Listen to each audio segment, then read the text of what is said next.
Welcome to Permission to Kick Ass, a podcast about leaving self-doubt in the dust, punching fear in the face, and taking bold action toward your biggest dreams. I'm Angie Coley, and let's get to it. Hey, and welcome back to Permission to Kick Ass. With me today, welcome back to the show, Mr. Ross O'Loughlin. Say hi. Hello, Angie. How are we doing today? I am doing fantastic, trying to stay warm. There's like an inch of snow on the ground, which, you know, Southern Texans are allergic to. So just trying to stay out of the danger zone here in the warmth. Good stuff.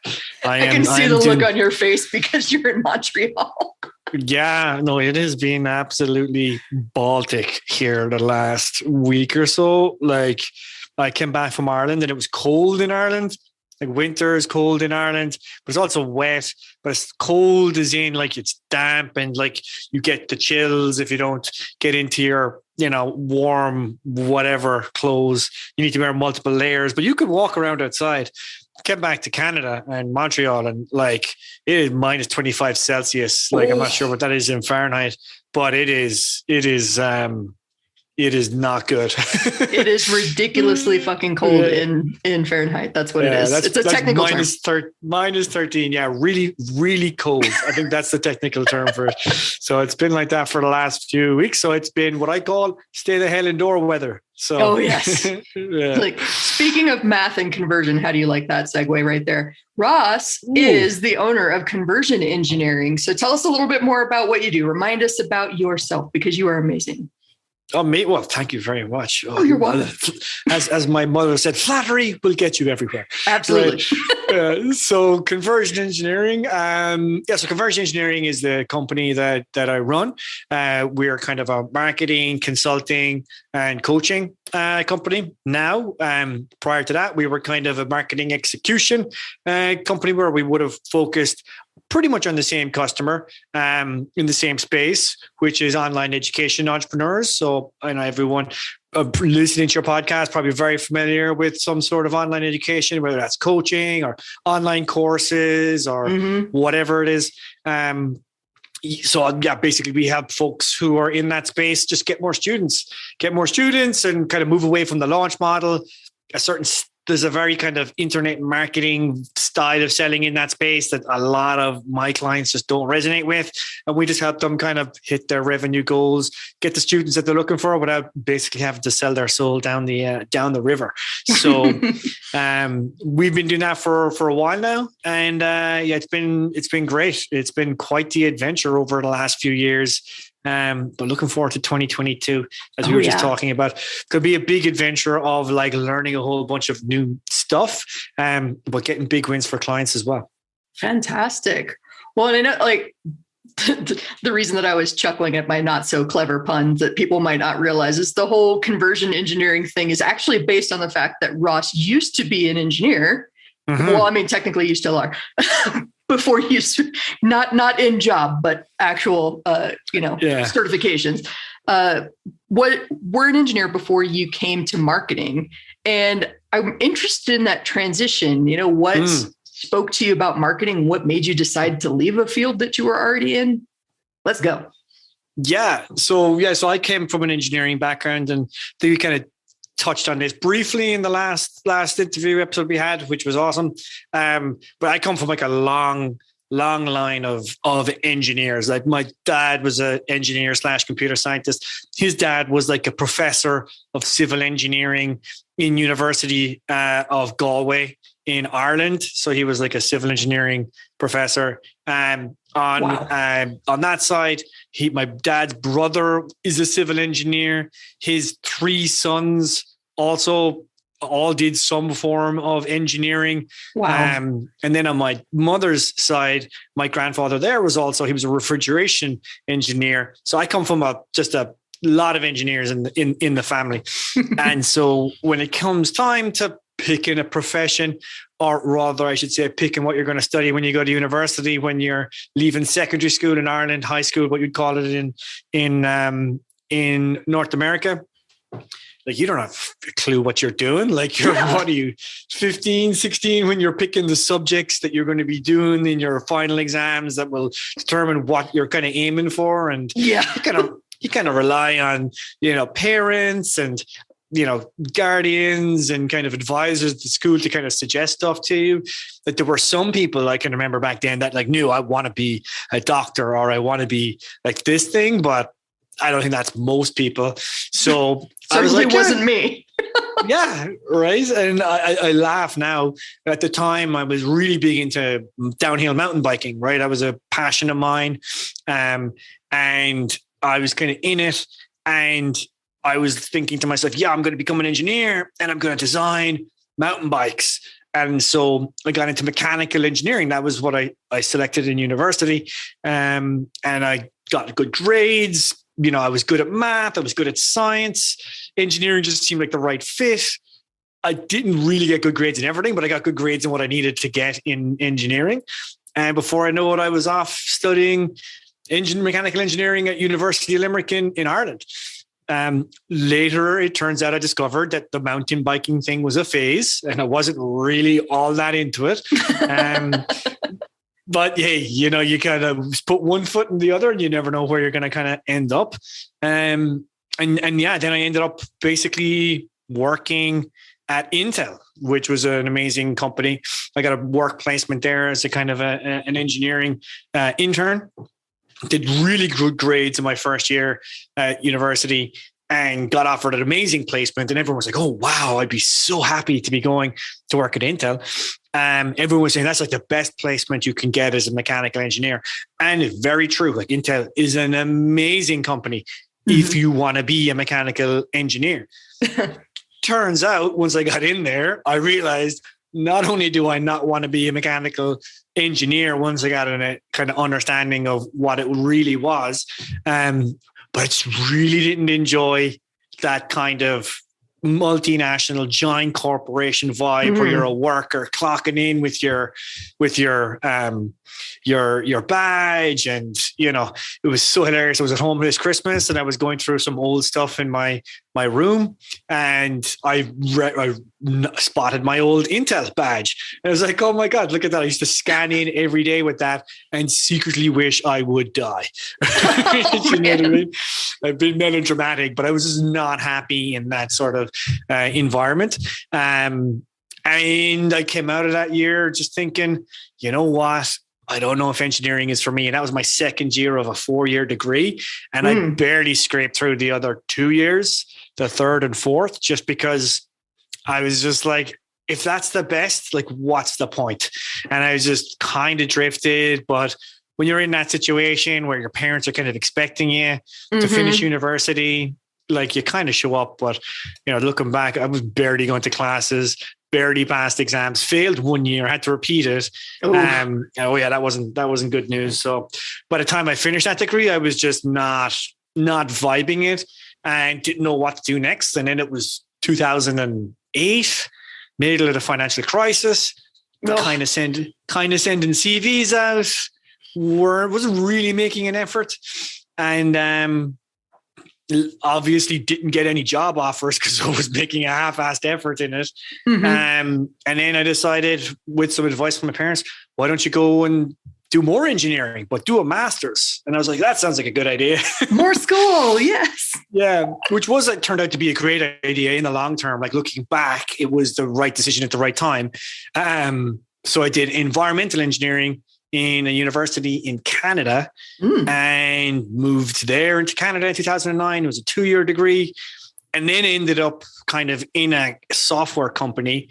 And that was a kind of a really lucky placement because yes, I was engineering and I did great in, the environmental side of things.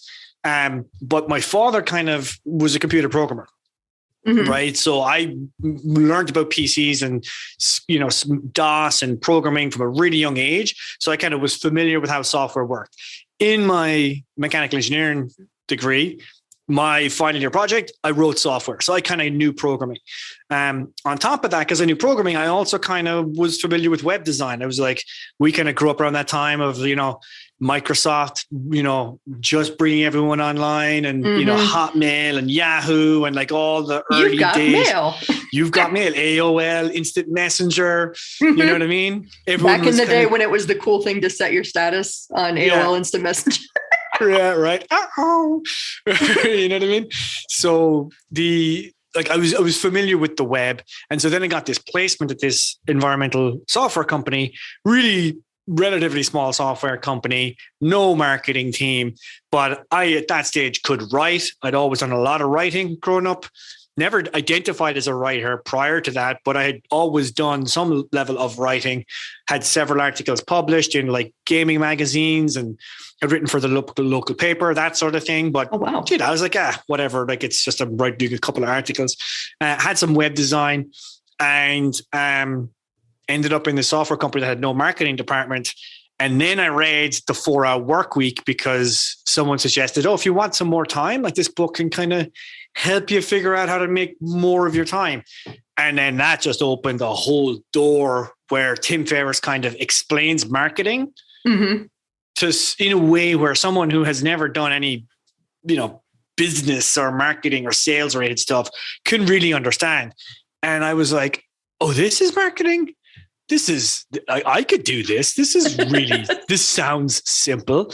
But the way Tim Ferriss described it, he described it in a way that was very, like, as we would refer to it, like direct response marketing is what you'd call it now. But it was very like measured and scientific and testing one version against another. And I'm like, dude, I've been testing and using spreadsheets for, ever. Like, this sounds like it'd be really up my alley. And it really spoke to me because I don't know what it is about for you that marketing speaks to you about, but like, it's a really multifaceted kind of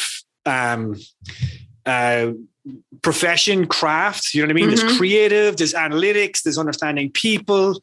Oh yeah. There's writing, there's visuals. Like, it's like, if you have some interest in anything there, like, you have a home in marketing, right? Oh yeah. And I found that for me, it just spoke way more to me to have that. Whereas engineering, like, it's very hyper analytical, missing a lot of the people element, which I definitely realize now that I need. And yes, there is some creativity in there if you are a certain small sliver of engineer that ends up designing stuff, but that's not every engineer. And so, marketing just seemed to speak to a lot of other kind of interests I had creatively, just personal kind of fulfillment areas. And I went that totally down a rabbit hole. And then, 10 years later, completely shifted careers. And here we are, 10 years later. And here we are. Yeah. Literally more than that was 2010. I read The 4-Hour Workweek. So that was 12 years ago now, which is crazy. Okay. Yeah. We've been doing this then just about the exact same amount of time. I find it interesting how many parallels, because this is the first time I've heard your story going that far back. But, I remember going to university. My grandmother literally threatened me with a shotgun if I did not go get an education. She's a tiny woman, but terrifying. So I go to school not knowing what the hell I want to major in. Took some artistic, I'm a true creative person, and I knew this growing up, but always fought that instinct in the outside narrative of you'll be a starving artist. You can't be a professional creative. Go do something smart. Be a doctor or a lawyer or an engineer. They make money. So when I finally got to the point that I was about to graduate, I focused my major on French and political science. Why? I don't know. I'm from South Texas. There aren't a whole lot of French speakers there. I also suck at politics because I'm ridiculously blunt and honest. And I don't do the deal making, backstabbing thing. Sorry if you're in politics, that's reductive, but my experience too. So I graduated with this degree that I know I'm not going to use. I imagined myself at some point being a foreign service officer, but that just obviously didn't come to light. I floundered for a couple of years, did every job under the sun, decided more school. That's the answer. I don't know what the hell to do with my life. Let's go back to school. And applied to a couple different master's degrees in writing, like MFW, or Master of Arts in Fine Writing. And then got into this one interesting program called the Master of Entertainment Industry Management, which billed itself as a hybrid creative business degree designed to bridge the gap between the artists and the business people in Hollywood. So I'm like, all right, this is interesting. I'll be a screenwriter. I'll be Shonda Rhimes. It's going to be Angie Land instead of Shonda Land. Hell yeah, let's go. did the best of the best interns. I worked with Warner Brothers, Turner Broadcasting, TNT, TBS, NBC, all of the majors. Temped for years. And then finally just got to a point where I couldn't sustain life in LA anymore and was like, well, fuck, now what? Like, okay. So plan one was go to school and figure out what I want. I figured out what I wanted. That's not working. Fuck. All right. Happened to remember one day in the depths of my anxiety, I still don't know how, that one of my screenwriting classes, some lady had told me about a book called The Well-Fed Writer, which also happens to be about copywriting. Name.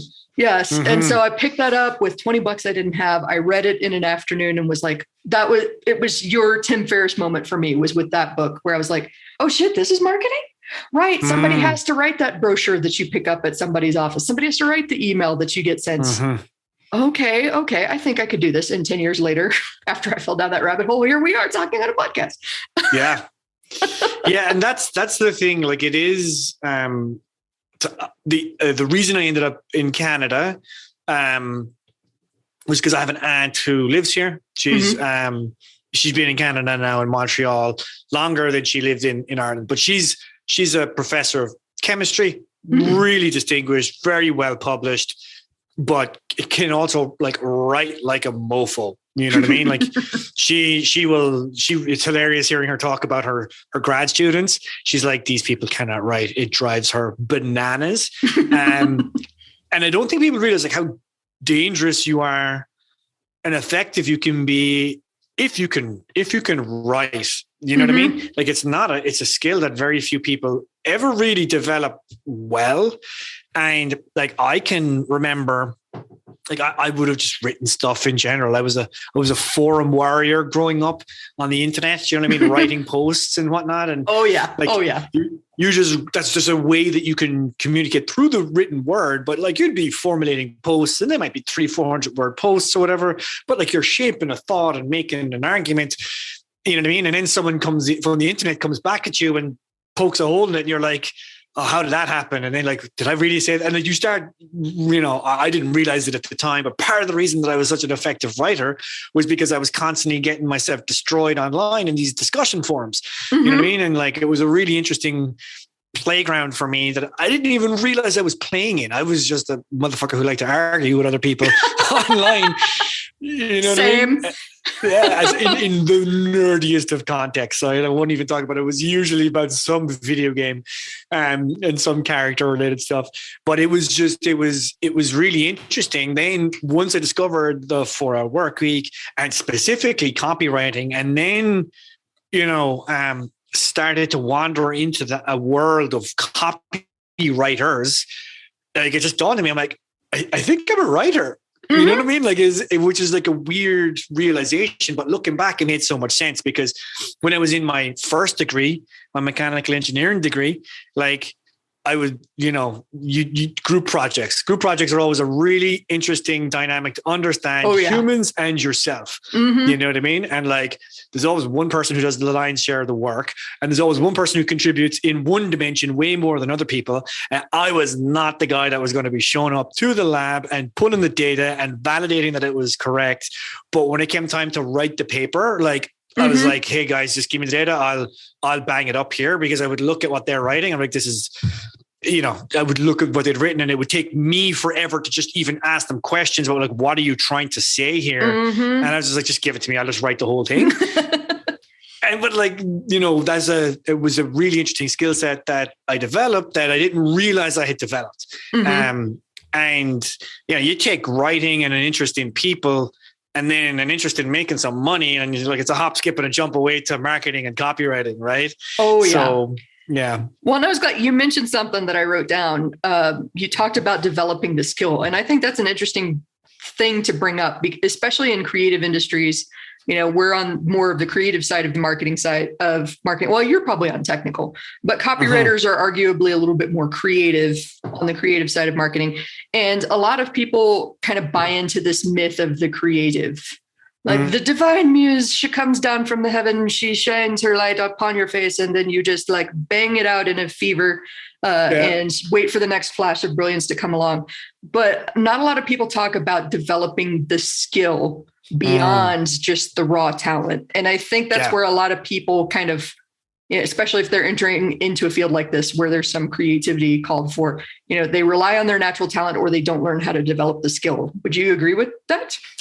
Yeah. Like, I think so. I have a lot of strong opinions about this, just because I've worked with someone, being in the writers space and understanding writers and having hired and worked with writers and being totally frustrated by writers.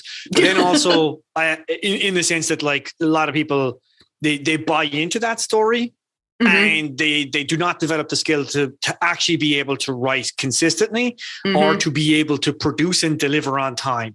Yes. And I have a client, his name is Mike Monday. He's a music production coach, is how he's kind of pigeonholed, but what he really is he's a master of creativity and the creative process. And he helps music producers who would be suffering from the equivalent scenario in the world of music production, not being able to produce regularly, not releasing enough music, not, basically getting a big enough following because you're not relevant, because you're not releasing anything. Or you're just, if you're someone who has had a little bit of success, you're kind of writing out those musicians that basically release the same record over and over and over again because they're afraid to experiment. That's another situation that he helps people break out of by unleashing their creativity. And his perspective, which I absolutely share because I've kind of modeled it a lot as I learned from him about music production, is that it is a skill. It is a skill that you need to be able to develop creativity. And it is a skill of curation. Yeah. A lot of people think that, what I'm going to do is I'm going to create this amazing thing. And it's just going to come to me and it's going to be the one thing. And it's like, no, creativity is something completely different. What it is, it's the discipline to consistently create every day, and the acknowledgement and acceptance that 90% of what you create is going to be horrible. Yes. But the only purpose of creating all of that stuff is so that you have the materials to select what is actually good and present that as what you were submitting for your creative effort. And what a lot of people who are creatives do instead is mentally kind of come up with ideas here and there, but they don't sit down and do the work until the deadline comes, and then they pick one thing and try and knock it out real fast. Yeah. And then are frustrated that they're not actually producing good work, or they're being told that they're not producing good work. And yeah, like, there's different skills, but I personally believe the two primary ones are knocking out ideas and then editing, and having the discipline to edit more than once. Writing is rewriting. I can't remember where I heard that, but that's always stuck with me. And 100%. At least once a year, and I'm doing this right now, at least once a year, I read On Writing by Stephen King, who's one of my favorite authors. Love him or hate him, I don't really care. I love him. I think he's fantastic and has a really interesting sense of humor and way of approaching things, even when he's high off his gourd. The fact that many of us would use that, we wouldn't produce anything the way he did in the 80s. He's got entire novels he doesn't even remember writing because he was that messed up. But, I just got through the part where he talked about the muse is locked in your basement. Like, you got to go down there and like get dirty with this guy and bring him all the materials and like show up day after day after day. It's not an angel descending from the heavens to shine their light. They're down there in the basement hiding, and you got to go down there and play in the mud. And I was like, yeah, you really do. Yeah, that's really interesting. I hadn't heard that. I have On Writing. I would admit I never really got into it. I started to read it. Everyone recommends it. It's amazing. And I was like, reading it at a time where just the momentum of the read didn't take off, and I said I'd get back to it, but never did. But it's interesting that you said that point. Very similar to what Mike shared, which is his belief and the misconception that a lot of music producers have is that they're waiting for inspiration to strike. Right? Like, they're waiting for that moment. They're like, I'm going to go right now. And he's like, that's not how it works. How it works is that you go and you do the writing, or in his case, writing of music, producing of music, to just get anything going. And the inspiration comes from the act of creation. It's only when you start to create that you're like, a semblance of an idea starts to just like wander out of the first couple of things that you've written, and you're like, that's when your brain fires and go, oh, that could go this direction, and that's when the inspiration happens. But that won't happen until you plonk your ass down in the chair and start knocking out the beats, or in our case, start typing out the words. Even it could be anything. It doesn't have to be even in the right direction, right? And I think that's the critical distinction for sure, because I think a lot of people think the discipline is sitting down in the chair, lighting the candle, putting on your music, opening up the document, preparing to write, and then doing the dishes. And then, no, the discipline is in doing all of that pre-writing ritual, sitting down in the chair, and then putting your fingers on the keys and writing stuff.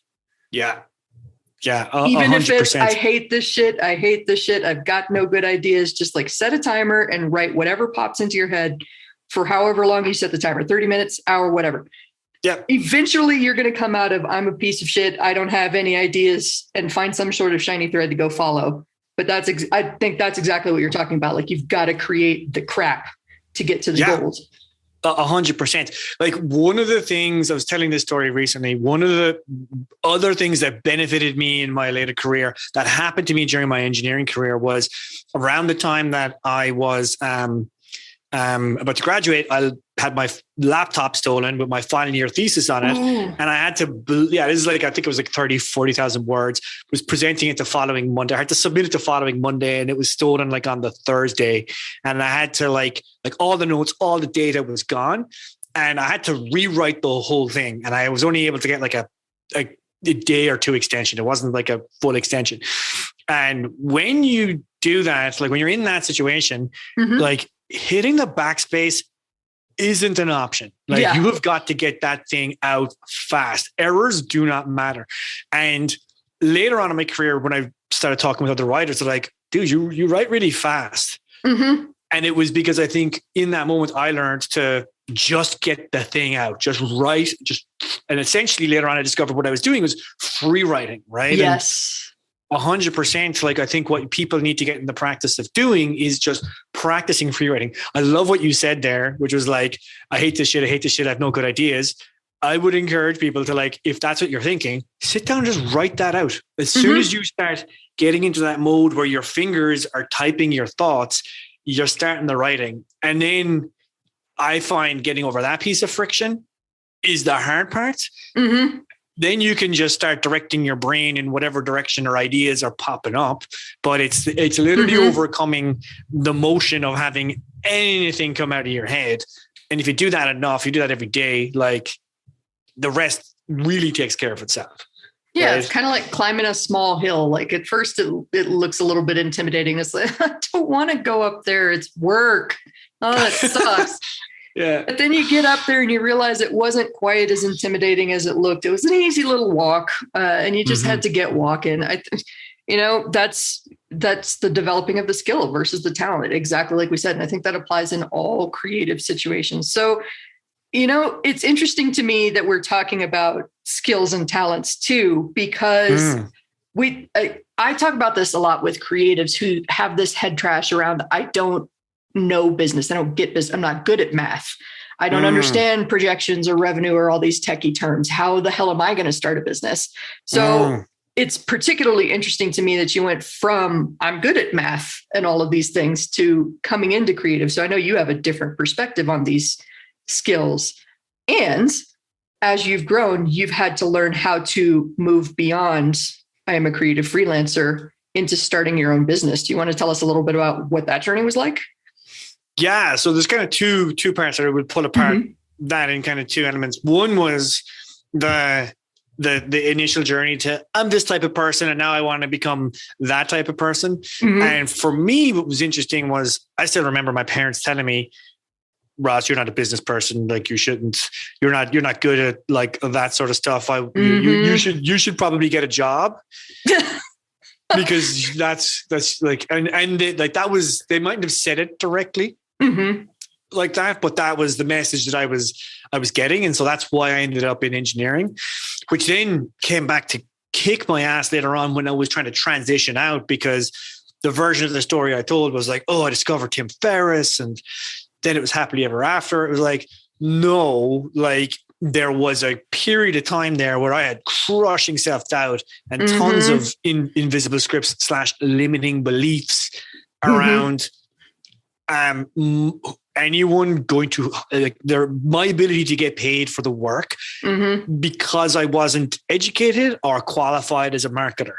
Now, looking back about what I know about the marketing industry now and who's in it and who's the top paid professionals, like, lol.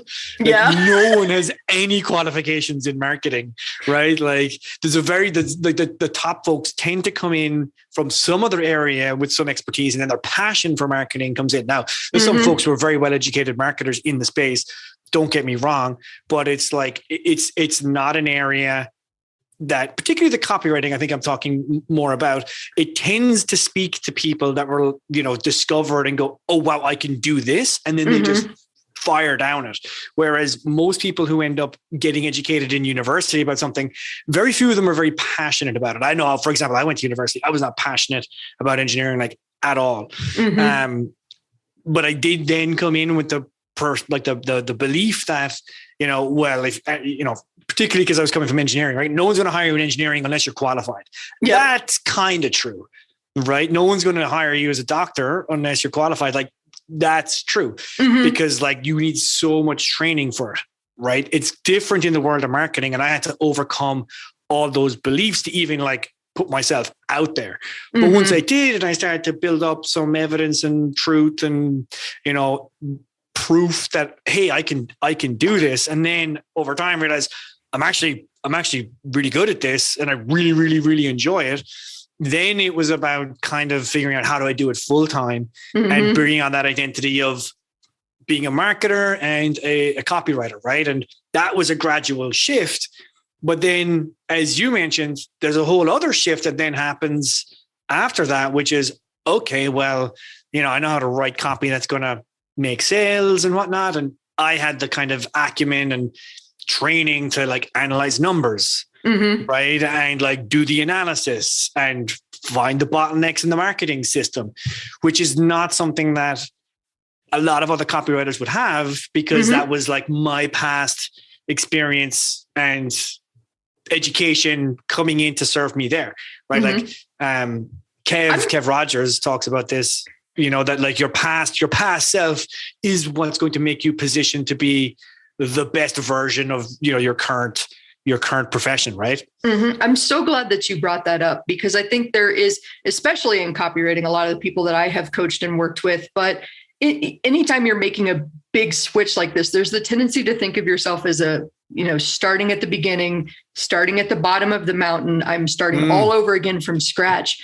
What you said just then, I thought was genius because you took all of the applicable skills and just kind of slid them over on a parallel path versus going, I start down here. I mean, obviously there was some head trash and things to overcome too, but I had a similar experience in that I had all this screenwriting experience from my master's degree, all of this business experience from the master's degree. And for a long time, I didn't really give those skills that I'd already developed in a different area of my life the credit that they deserved when making this switch over. But one day it clicked when I wanted to get my first copywriting job. I tried freelancing. I didn't have the business skills at that time to support myself freelance. So I went in-house to get better at copy and then try again.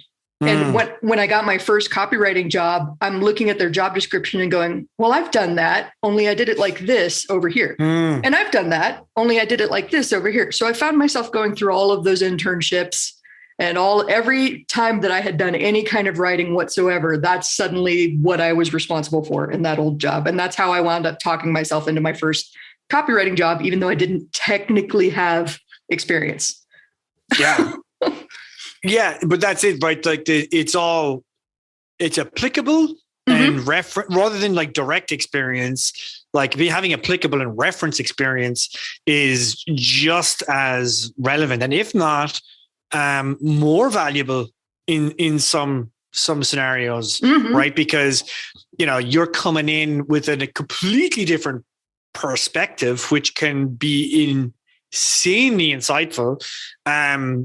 Because if you're on the inside, you learn everything on the inside, you're kind of blind to, you've got the blinders on that, like, oh, well, this is just how it's done. Mhm. Right.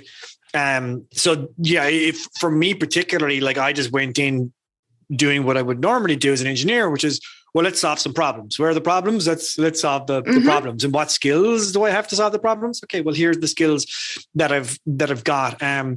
But very quickly, Kevin Rogers, again, mentor to both of us, I was kind of working with him, and he kind of pointed out, yeah, dude, like you're, writing copy alone is not just what you should be doing. Like you've got this ability to look at the larger picture, because again, that's what an engineer does, right? Like you're trained to think about the whole system. What are the parts? Are they all working together? Is it producing the outcome it's supposed to produce? Right. And then I started moving into marketing management and, marketing director, CMO. And then eventually, like you said yourself, every copywriter gets into copywriting to later realize that they don't want to be a copywriter and they want to start their own thing. Right. Now that's a absolute frame of it. Not every copywriter. There are some copywriters that are very happy to just keep writing copy, but there's a good portion that are kind of entrepreneurs in disguise. Yes. And they see copywriting as this pathway to freedom, essentially.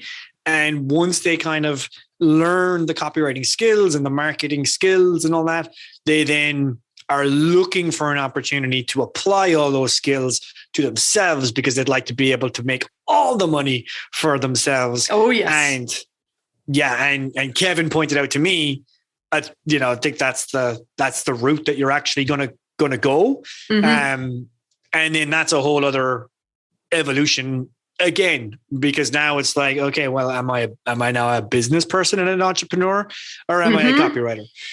Right. And like the truth is you're both. Oh yeah. Kind of thing. But yeah, you've gone on a similar journey, right? I had a bit of an identity crisis last year before I started. So now we're a little bit under a year in. You and I are recording this in January of 2022. I started the podcast in March of 2021. And, so December of 2020 is when I left my last copywriting job. I had burnt out on the copy. They loved me. They wanted to continue working together. The fact is that I could have stayed there forever and coasted, but that's not my style. That leads to not great work. When you kind of phone it in and you don't really care, which leads to not great relationships when you ultimately disappoint people. So I was like, I can tell that I'm burning out on this. I don't want to write for anybody else. I want to see if I can figure out what my own thing is. Let's go. And, doing that in the middle of a breakup and then traveling from place to place and figuring out how to support myself that way was just a whole big adventure that I think, combined in the first 6 months on the road was a little bit of relationship trauma processing. And also, who am I if I'm not a copywriter? Yeah. It's like that whole identity thing is a big thing. Like, it's funny. I recognize it myself, but you see new copywriters coming into the space, learning about it. And then like, it's funny watching someone's Facebook profile or LinkedIn profile evolve over time. Yes. And eventually they put the label of direct response copywriter on the things, because like they're assuming that identity and that role, like this is what I am. I'm finally now a direct response, not one of those agency branding copywriters, one of those Muppets, right? Like I'm a direct response copywriter. But it's 100%, right? Like that's oftentimes it's because people who are shifting into that copywriting space, like it's a super sub secret kind of world that no one really knows exists. But once you're in it, it's like, oh my. Oh yeah. It's weirdly small, isn't it? For how many people there are. Like, I feel like I know almost everybody's name in marketing. Right. 100, but particularly the direct response world. But there's no college course about direct response copywriting, right? Are there? Maybe, I don't know, but I didn't certainly see one.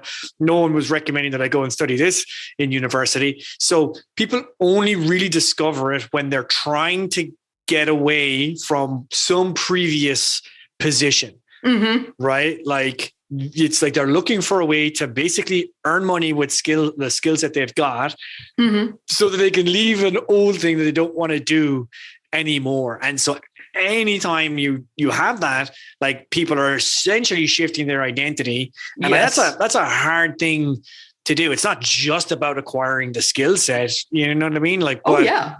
you won't perform if you don't have the confidence in your ability to show up and like do the job, you know?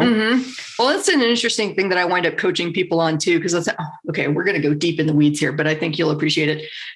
Once upon a time, our mutual friend, Chris Korzakowski, ran an email writing challenge where he was like, okay, here's an example of an email that I want you to write, and I want you to pick a product and practice writing it. Only he didn't tell them that the Angie that some people were writing about was a real person. So it was interesting being in there. You know, I'm on his team and I help him a lot. And so I was in there helping read some of these email samples and help teach these students since I run his writing team. And I had such a violent reaction when people made me to be something I was not. And I had to write notes to people and be like, so here's the thing. I'm not made up. I'm an actual person. And so I can see how from the outside you're seeing people talk about Angie and you're kind of like, oh, this is a character and I can play with the characters. Like, but you know, the same parallel applies to the person on the other end that's reading it. If you're writing a story that makes an assumption about who that reader is and you run right smack into their identity, they're going to have a very violent, unhappy reaction with you. Like, that is absolutely not true. Now I fucking hate you. So it was like, not to say that you did anything wrong. There was a missing information there. But now that you know that I'm a real person, are you going to play with my character like that? Probably not. So I don't know. That was an interesting little diversion there. But like, identity is powerful. And it's one of those things that has to shift once you start going into business. Yeah. And it's hard. It's hard. No, it really is. What's interesting is like I've read a number of books on habits and all that. I'm not sure if you've read Atomic Habits. It was one of these.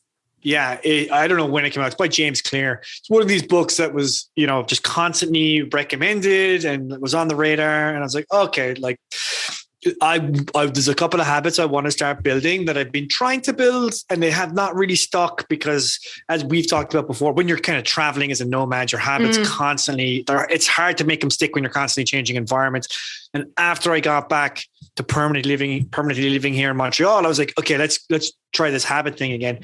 And when you read about habits in a number of different ways, like you hear experts about habits like BJ Fogg and a number of others kind of talk about it, Charles Duhigg. Like you can see the patterns of what they're trying to get at.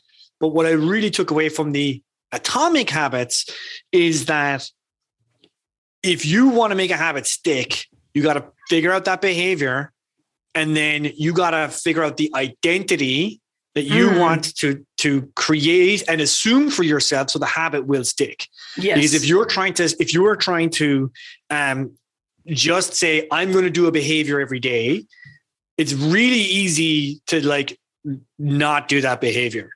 But if you're making the statement of hypothetically, like you want to be a writer, right? If you were saying, no, I am a prolific writer who writes every day. And that's the identity that you want to take on, then what would a prolific writer do? A prolific writer would write every day. Right. And it's not until you figure out, well, what's the identity that I want to put on and try on and assume and then work to maintain that your behaviors are ever going to kind of follow through. And once I read that, I was like, that is so true. Right. And like you need to be like careful, but also intentional about which identity you're looking to work towards. And like you spoke about, like eventually, like you change your identity and you self-assign a label that you're a copywriter, and then before you know it, like, what am I, a coach now? What behaviors do I need to learn as a coach? And now I'm a business owner. Like, and this is a lesson I feel like I keep learning over and over and over again. Like every time I have to shift an identity, I have this kind of like, oh crap, having to relearn this skill set. Because that just happened to me a few months ago when I finally admitted to myself, I am a business owner. I've switched from copywriter to business owner. And with that comes that next level set of skills, people management, hiring, figuring out the bigger mission beyond just what I can personally produce. And like, how can I grow a team to help me produce even more than one person is capable of? It's terrifying, but it's also kind of exhilarating. It is. And we were kind of chatting about that a little before we got onto the episode, but it's like, once you kind of move into that business owner identity, like it definitely sticks, but like they say, like new level, new devil, yes. right? And like you move into that level and then you're like, okay, oh my God. So I'm admitting that I'm a business owner. So by doing that, I now have to take ownership of all the things that are in this business that are going terribly. Yes. Right? Like it's okay when you take the identity that I'm a creative freelancer, that like, okay, well, yeah, I'm not really going to have an accounting team, or there's no PR company or HR department in my company, and marketing isn't really something that I will do for myself. Like it's okay to get away with that. But once you assume the identity of that, well, no, I own this business, like you're like, oh God, there's so many areas that you now realize I know nothing about, yes, and I'm horrible at. Yes. Right?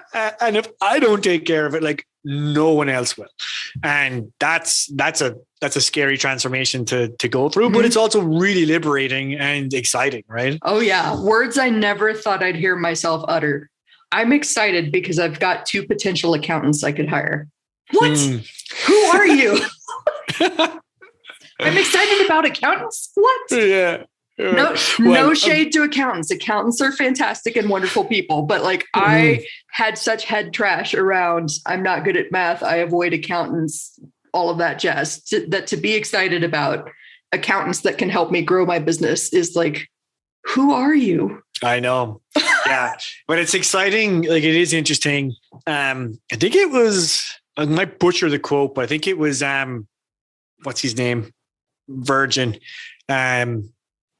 Richard Branson. Yeah, Richard Branson. That's it. I was thinking Russell Brunson for a second. I was getting my R's and my B's mixed up. Yep. But yeah, Richard Branson, I think his quote was like, entrepreneurship and being a business owner is basically about finding people who are better at stuff than you and convincing them to come join your company, right? Like that was the essence of it. I'm kind of ad-libbing what he was actually saying, but like, that was really, really, really interesting. I think that kind of points to what you're talking about there, which is like what you're excited about is finding someone who's going to do a better job than you at the numbers.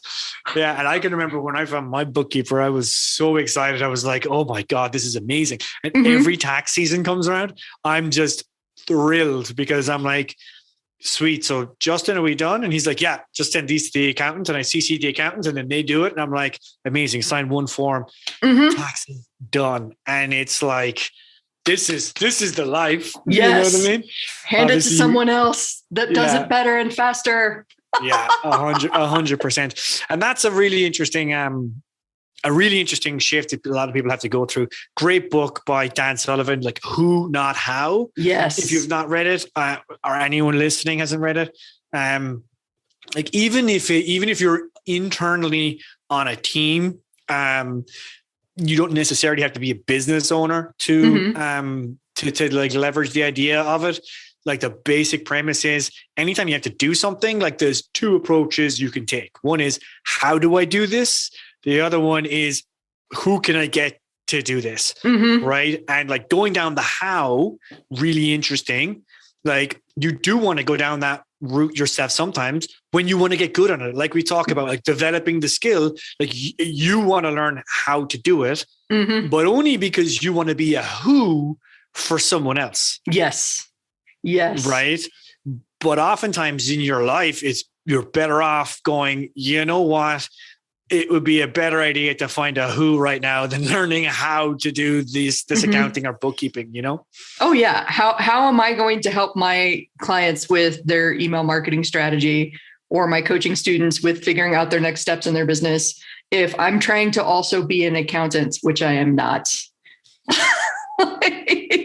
It's so much more productive and beneficial for everyone. I create more business by hiring my accountant, and I have more time to serve the people that I actually work with in my own little zone of genius. Oh, I love it. Yeah. 100%. This has been fantastic. Like we started part 1 saying we're going to have a part 2. Now we're ending part 2 saying we're going to have a part 3 because I feel like we're just scratching the surface of all this. But yeah. Oh, Ross, Yeah. thank you so much for being on the show. Tell us a little bit more about where they can find you on the internet. Amazing. Well, thank you for having me, Angie. Always a blast. This time, anytime we talk, the time just flies by. I know. So yeah, if anyone wants to learn more about me, just head to openeverydaybook.com, take you to an opt-in page to get a copy of the book Open Every Day, which is essentially the book I wrote about, how to sell online courses and coaching programs without being so reliant on the launch model. Basically go there, opt on the email list. That's the best way to kind of stay in touch or learn more about where I'm at rather than sending you to the website or whatever. Just go there, sign up, get on the email list. And that's basically, that's where you can learn more about me and you can hear my ramblings and my proliferations and all whatever pontifications, I should say, proliferating out of my email marketing software. But yeah, that's basically where you can get Radio Ross. Awesome. That's amazing. I'm going to make sure that they have clickable links in all the show notes. And yeah, we're going to have to do a part 3. I'll talk to you soon, my friend. Awesome. Cheers, Angie. Ciao.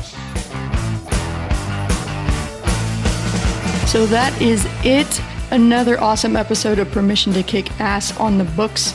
If you want to know more about the show, if you want to know more about me, Angie Coley, and the mission I'm on to help entrepreneurs punch fear in the face and do big, bold things, then head on over to permissiontokickass.com. That is all one word together, permissiontokickass.com.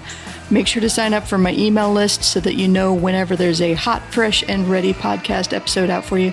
And also on Mondays, I like to send out a little newsletter called Kick Monday's Ass. I'm sure you're totally surprised by that.